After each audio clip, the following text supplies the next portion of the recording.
Which job is a lot less fun than most people expect? Oh my gosh, build a bear, weirdest and most frustrating thing. Granted, I didn't make it a super long time in the job and seeing kids so happy is great, but they are really strict and the bad times get pretty bad. I imagine that store is just parents with sticker shock trying to talk their kids into cheaper options. You go in to do the little bear and walk out later with a bear in a full tuxedo with a skateboard and a construction helmet. I'm a forensic scientist and it's literally the only thing people ask me about on dating apps. It's very technical work and it's extremely routine. I'm an archaeologist and I imagine we have very similar conversations. Usually when I meet people I avoid the topic at this point because the pressure is on me to drive the energy of the conversation with the exciting 3% of what I do while avoiding too many technical terms. It's kind of deflating to see how quickly people go from 100 to 0 interest because of my explanation. Professional photographer, not like hobbyist, but business-owning photographer, sucks the love right out of your work, because you started the business to take pictures. Then Karen doesn't like the way she looks in one of them, so she wants the whole set for free plus a reshoot for free plus those images for free.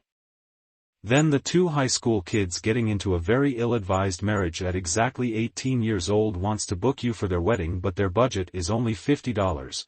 Then Karen calls back because she loves your work and wants to pay for another shoot.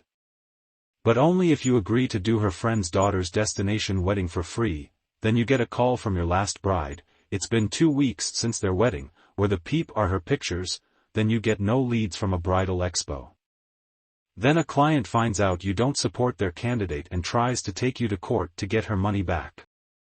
Then some Insta thought who thinks she's influencing people offers a collab, where you take pro photos of her and she adds shitty Insta filters to it and claims her friend took them, and she's not gonna pay.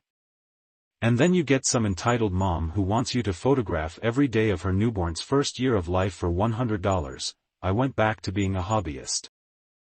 Same, I burnt out after a few years. You realize how weddings are so cookie cutter no matter the religious segment that they're attached to.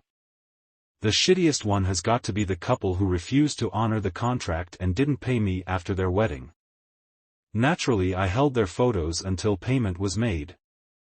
They tried suing me for not delivering their photos because apparently the 50% deposit was enough. Fuck that.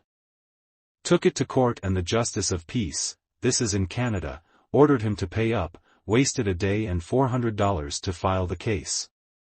Really pissed me off for a long time since I met this couple at a church I used to go to. We even all hung out with other church friends prior. Years later, this asshole and his wife was found to be running an illegal puppy mill. He tried discarding one of the puppies at a Plaza shopping mall by throwing it into a garbage can. The puppy was inside a garbage bag and was crying and people heard it and rescued it. Security cameras caught and ID'd him clear as day. Police raided his house and found he had a bunch of animals in unkempt condition and the whole house smelled like shit. When you Google his name now, you find all of this, pure karma. Barnes & Noble, your job has literally nothing to do with books and it obviously attracts a lot of that type, myself included. My younger sister worked in the cafe for a long time. She said it was really frustrating, especially since they sold Starbucks coffee but weren't an actual Starbucks store, so people would complain about not taking their gift/loyalty cards or minor variations in the drink or pastry menu.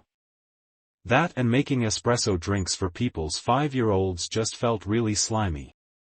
Park ranger, don't get me wrong, I loved it. But a lot of days it was less talk about cool animals while wearing your ranger hat, and more, the toilets are overflowing again. Go clean the septic tank filter and stir the tank with a shovel. With a little bit of, hey, there's a methed out guy down by the bridge. Can you convince him to leave without killing anyone? All for the low price of $26,000 a year with a college degree.